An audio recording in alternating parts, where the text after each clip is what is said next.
Donc, vous êtes la sœur de Maria, c'est ça? Exactement. La plus jeune, qui est âgée. Alors, en quelle année vous êtes né? C'est indiscret ou pas? En 1931. D'accord. Vous pouvez me dire combien de temps vous avez fait le métier de factrice? Vous avez fait factrice, je crois, non? Non, je remplaçais mon papa. D'accord. Et en quelle année vous avez fait factrice? Oula. C'était dans les 16, 17, 18 ans. Vous aviez 17-18 ans. Donc vous vous rappelez bien de la population qu'il y avait à Châteauneuf et autour à l'époque? Oui, bien sûr. Est-ce que vous pouvez m'en parler, par exemple, quand vous alliez autour, qu'est-ce qu'il y avait comme maison? Par exemple, à côté de la fontaine, il paraît qu'il y avait un bar entre l'école et la fontaine. Est-ce que ça existait encore ou ça existait Moi, je plus? n'ai pas connu. Tout ce que j'ai connu, c'est que ma maman, pour la Sainte-Anne, elle montait faire le bar et le restaurant là-haut. D'accord. Et elle le faisait où? Elle le faisait où, le bar et le restaurant? Comment? Elle mettait des tréteaux et elle le faisait... Elle faisait à manger, et à boire, et puis il y avait l'orchestre après. D'accord. Ça, je me rappelle bien. Bon, et est-ce que vous pouvez me dire combien d'habitants il y avait autour et à Châteauneuf à l'époque? À l'époque, autour, vous savez, je montais, il n'y avait que Félicie en bas à la gare du Vol. Je montais avec la neige. Ah oui. Et puis des paquets, hein, vous avez connu ça dans votre jeunesse. Oui. Ben, moi, c'était pareil. Je montais, j'ouvrais la trace. Lorsque je redescendais, il y avait le vent, ça l'avait encore toute recouverte. Et vous faisiez factrice, c'était hiver alors, toute l'année? C'était toute l'année. Alors là, mon papa, il avait été blessé à une jambe, donc c'était moi qui le remplaçais un peu. D'accord. Donc, comment elle s'appelait? Félicie, elle s'appelait comment de nom de famille? Graillon. Graillon. Graillon de marié et Barré de famille. D'accord. C'était la même famille que les Graillons de la Valliéras ou pas? Non, je ne crois pas. Ils n'étaient pas parents hein, avec les Graillons des Tours. Alors, est-ce qu'à l'époque, il y avait des gens à Las Palus et à Saint-Roch? Il y avait Casimir. Casimir, qui c'était? C'était l'oncle à Thierry. À Thierry Cazan. Voilà, donc c'était le frère Casimir. à son papa, Casimir, à son grand-père. Le frère à Sylvain Cazan. Voilà. D'accord. À Saint-Roch, qui c'est qu'il y avait? Bien à Saint-Roch, l'hiver, il n'y avait personne. Autrement, c'était la famille Cazon. Oui, elle s'appelait Ginette encore, elle est encore vivante. Elle. Oui, elle est encore vivante. Il y a Daniel, il y a Alice, elles sont 5. Et il y a encore Anna. Ah, il y a l'aînée, Anna. D'accord. Anna, Daniel, Maria, Alice. On a dit qu'elles étaient 5 encore. Qui est-ce l'autre? Non, que 4 ils sont encore. Ginette, je l'ai dit. Oui, non, Anna, Daniel, Maria, Maman, il n'y est plus. Ginette. Eh bien, ils ne sont plus que 4. D'accord. Non, il y avait ma belle-sœur, mais c'était la plus jeune, elle est morte l'année dernière. Est-ce qu'il y avait, au village même des Tours, par exemple, à l'école, la cure, il n'y avait plus de curé, il n'y avait plus personne. À l'école, il y avait Joséphine qui avait racheté l'école. Voilà, et il y avait ses parents, monsieur et madame Gagliardi l'été. D'accord, ok. À Châteauneuf, vous pouvez me dire les familles qu'il y avait? Il y avait madame Ponce, je me rappelle. Ma mère, oui. Ouais. Il y avait madame Ponce, il y avait Marius Ponce, il y avait... Monseigneur, il était déjà là ou c'est après? Marius Ponce, il était déjà de belle lurette, il était descendu parce qu'il avait les riailles. Il a vendu. Ouais. Il a vendu à ma grande-tante d'ailleurs. Comment? Il a vendu à ma grande-tante. Non.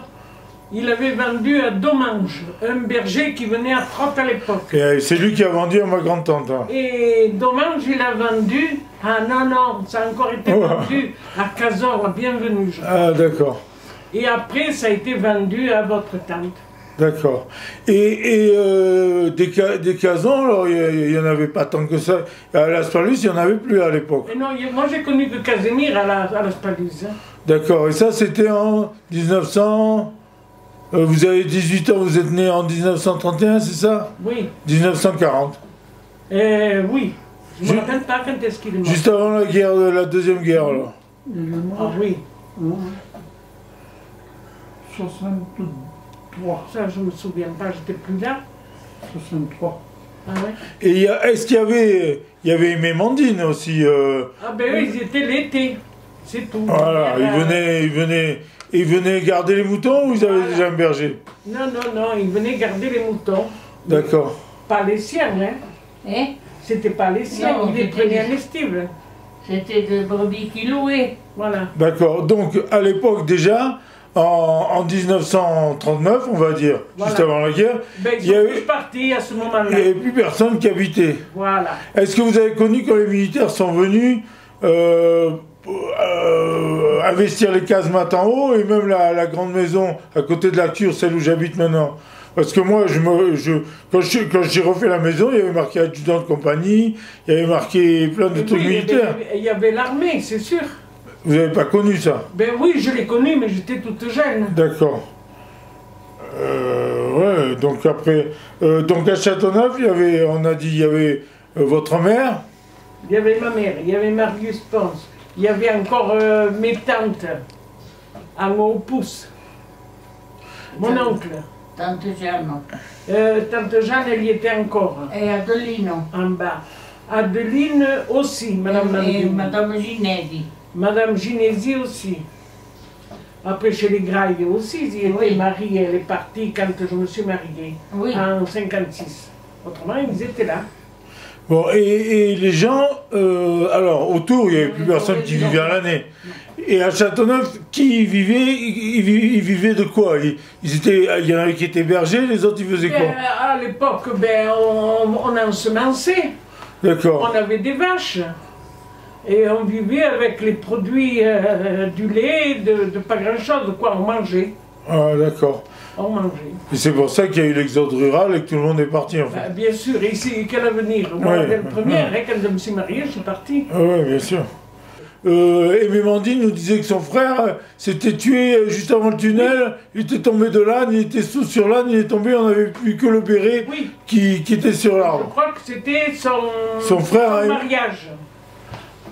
Il descendait sur le mulet et il a dû s'endormir Ouais. au tunnel et il est tombé, il s'est tué.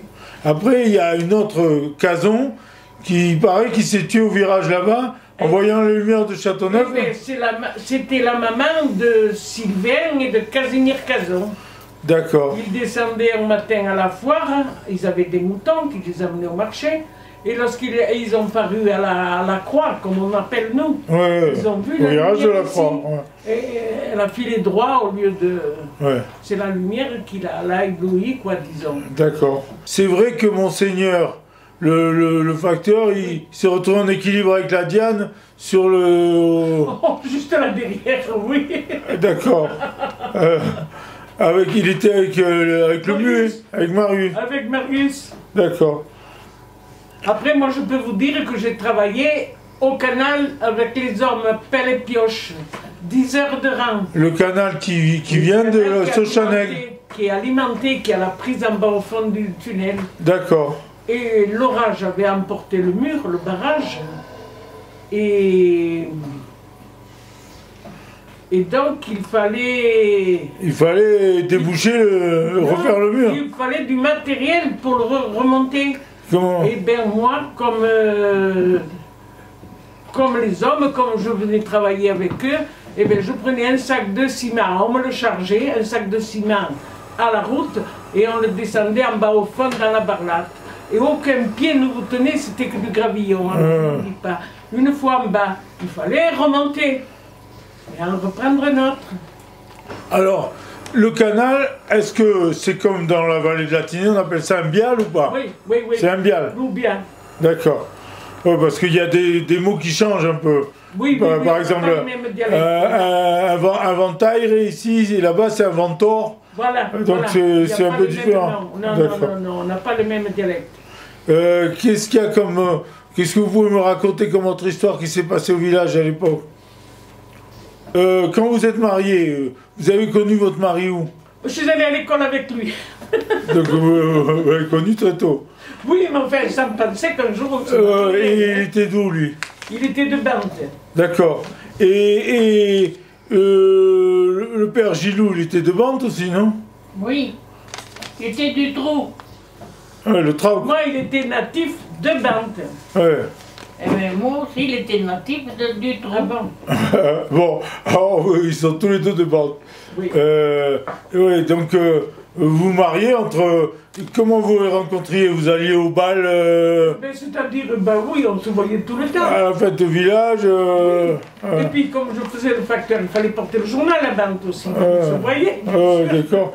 Et il paraît que Sylvain Cazan est gardé à Barès quand il a connu Joséphine et qui venait de Barès jusqu'à l'école pour la voir. Ah ben, bien sûr, ah ben, ça m'étonne pas, parce qu'il y a des gens d'ici qui n'existent plus, qui sont décédés, mais il y a encore la famille, Gisbert.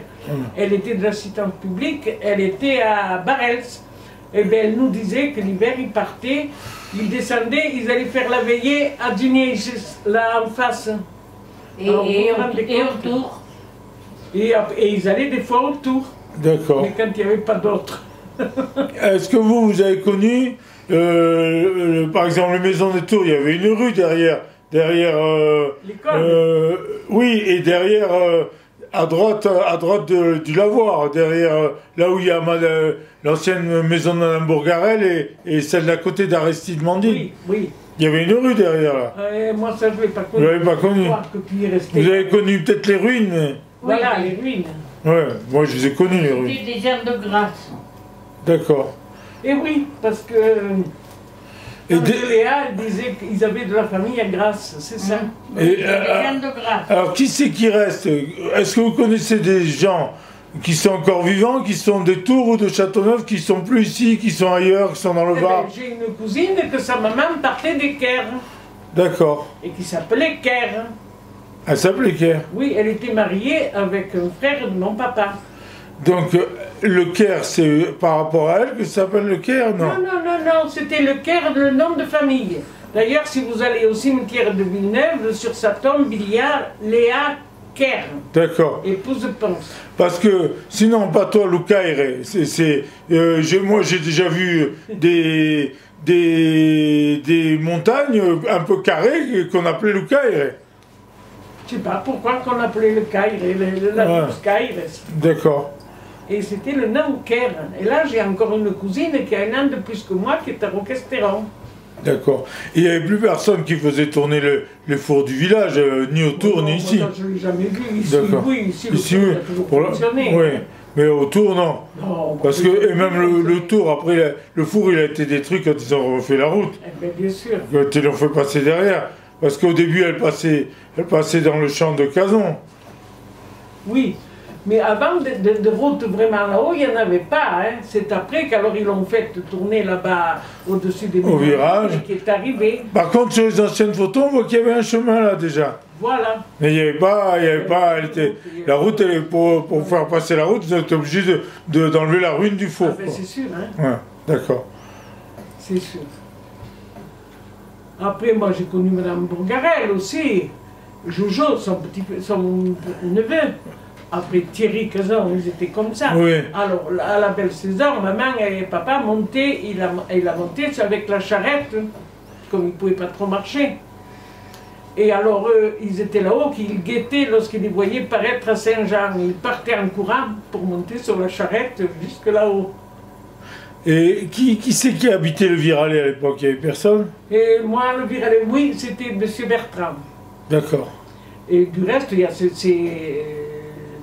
petits-enfants, sa belle-fille, qui sont encore là. Ouais. Et Par son contre, fils, ils ont laissé tomber la maison, quoi. bien sûr, mais c'est-à-dire c'est encore dans l'indivision. Ça. Ouais. Et en fait, l'indivision, ça tue les maisons, quoi. Mais oui, Ouais. personne ne fait rien, et Ouais. c'est comme ça. Et ils veulent pas vendre parce qu'ils sont toujours fâchés avec un ou avec l'autre. Et à la Là, fin. il faut qu'ils fassent des recherches. Hein. Ouais. D'accord. Oui, La maison de Claveau, c'était Marie-Amandine. voilà. Toi, là, tu sais mieux que la maison de Claveau, c'était Marie-Amandine, là. C'était des mandines. Oui, mais de quelle de Mandine? Maria, je crois que c'est ça. Mais je ne me rappelle pas maintenant du nom. Un royaume était fortuné.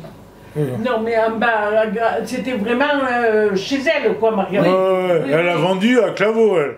Voilà. Je me rappelle qu'elle a vendu à Claveau. la maison à nous, mon père il avait été voir des héritiers dans toute la France. C'était des mandines aussi. C'était que des mandines le plus. Autour, c'était que des mandines. Il n'y avait à la palus que c'était cadeau. Et puis après les graillons là-haut. Hein. Et les graillons. Ouais. D'accord. Il y avait des barrets aussi. Bartoli, c'était Bertrand. Et les Gynésies, ils étaient plus ici alors. Ils étaient sur Châteauneuf. D'accord. Mais de Gynésie, il y en avait plusieurs, mais il n'y en avait pas de parents. Pas de parenté. Ah d'accord. Ils avaient le même nom, mais. Écoutez, ou alors si j'étais cousin, c'est de très loin quoi. On faisait le blé, on faisait le pain, on avait les poules, parce qu'on avait. Oui, vous étiez autonome quoi. Vous aviez du bétail, un peu de bétail, des champs que vous cultiviez, et vous viviez avec ça quoi. Ah, après de l'argent, il n'y en avait pas. Ouais. Il n'y en avait pas. Et je me rappelle qu'il y avait, quand j'étais gamin, il y avait le car qui amenait les pots de lait à Guillaume. Voilà. Il allait les récolter un peu partout. Ça, c'était le bon temps. Ouais, quand il y avait la coopérative en fait. Voilà, mais quand on partait d'ici avec le mulet, on les descendait à Villeneuve, parce qu'il y avait le ramassage à Villeneuve, mais il fallait les descendre. Et on récupérait ceux de Bente en même temps. Et ça, c'était le car qui les récupérait. Oui. Et après, ben, on les descendait au Clodillon d'ici. D'accord. Ah, c'était une vie de labeur. Hein. Ah oui, c'est sûr. On s'imagine pas. C'est pour ça que je dis, moi je regrette mes jeunes années, mais je préférais ma vie de mariée. C'est sûr. Voilà. Et des troupeaux de moutons comme il y a eu après, c'est venu plus tard ou... Mais non, il y en a toujours eu. Il y a toujours eu des troupeaux. Alors là, je vous fais marrer quand je vous dis que ma mère, elle faisait le café, le restaurant, le jour de la Sainte-Anne, elle montait tout avec la charrette. Alors, les bergers, ils avaient chacun leur mouton, parce qu'ils étaient nombreux, ils n'en avaient pas des 2000 comme aujourd'hui, bien sûr. Et le soir, alors, ils se rassemblaient, oh, tu es là, ah, on boit un coup, ah, on boit un coup. Et la soirée se finissait toujours par des disputes, toujours pour l'herbe. Ouais, et une fois qu'ils avaient bu, ils se disputaient. Ouais. Ça y est, ils se disputaient. Ouais. Il y avait toujours le mouton qui allait brouter chez le voisin. Pour l'herbe, tu m'as fait manger ça, et non, et ci, et là. Et ça, je me rappelle, c'était le refrain de tous les âmes. D'accord. Mais qui y avait comme berger? Il y avait Aristide, il y avait Adolphe, il y avait Bertrand, il y avait Frédéric. Alors, Aristide, c'était Mandine. Oui. Adolphe, c'est son Mandine aussi. Frères. Bertrand. Bertrand, non, eux, ils étaient en bas, il n'y avait que lui là-haut. Vous ne vous rappelez pas de son nom de famille? Non, la famille s'était dispersée. Il y en avait un ici, il y en avait un, je ne sais pas s'il y en avait un à Antronne. Oui. Je ne sais pas à Pégomas s'il n'y en avait pas un. Hein? À Pégomas. Je ne sais pas. Il y avait un à Antronne, il y a Bertrand à... Ben, Jean Bertrand, celui qui habitait encore à la Spalule, au Viralet, l'été, pas l'hiver, hein, parce que l'hiver, il faisait la transhumance là-bas à Figanière. Et donc, il y avait une personne qui vivait au Viralet.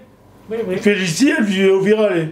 Non, Félicie à la Gardivole. À la Gardivole, encore plus bas. Oui, oui. Ouais. Pierrot Hurel, sa femme, elle s'appelait comment?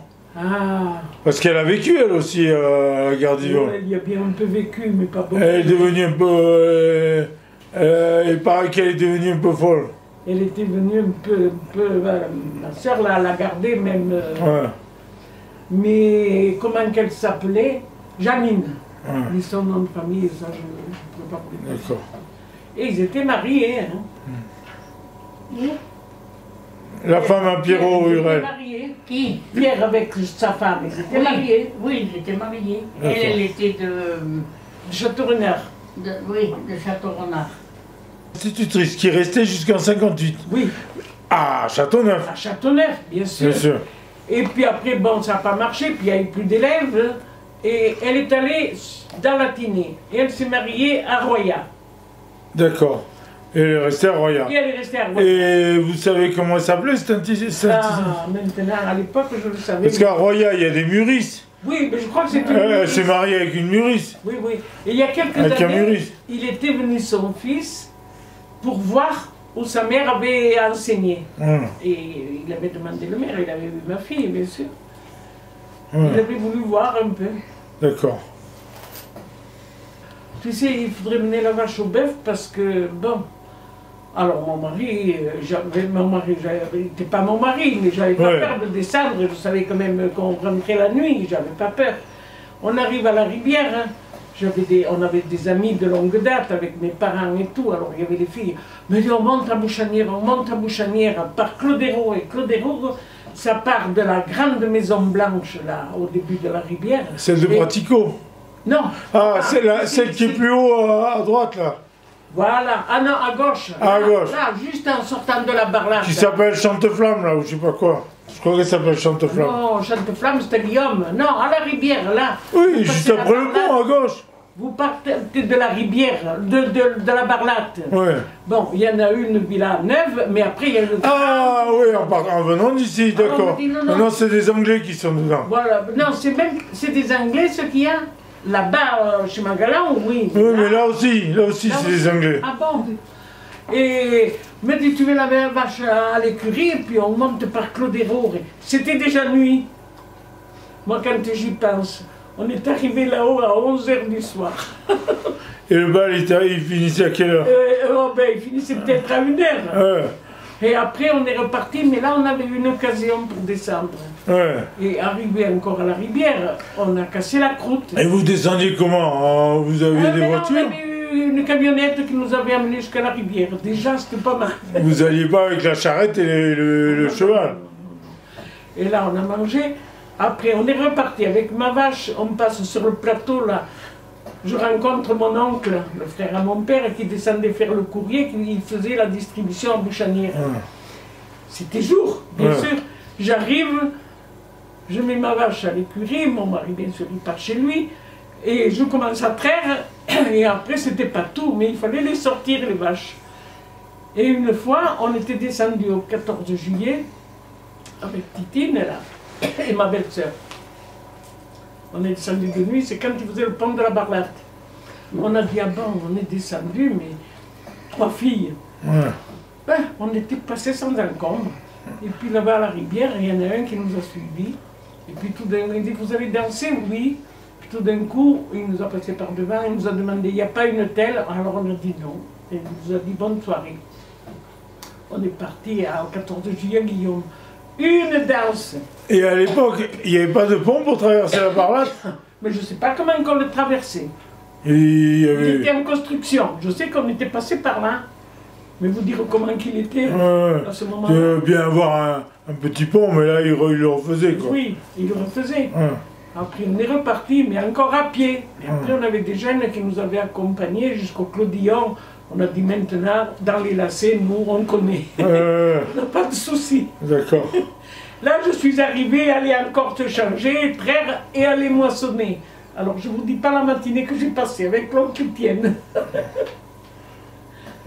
C'était dur. Ah, c'était pas facile, quoi. C'était dur. Mais chez mon mari, c'était plus souple. Chez mon mari, bon, ben, lui, il arrivait, il se couchait. Mon père, il ne disait rien.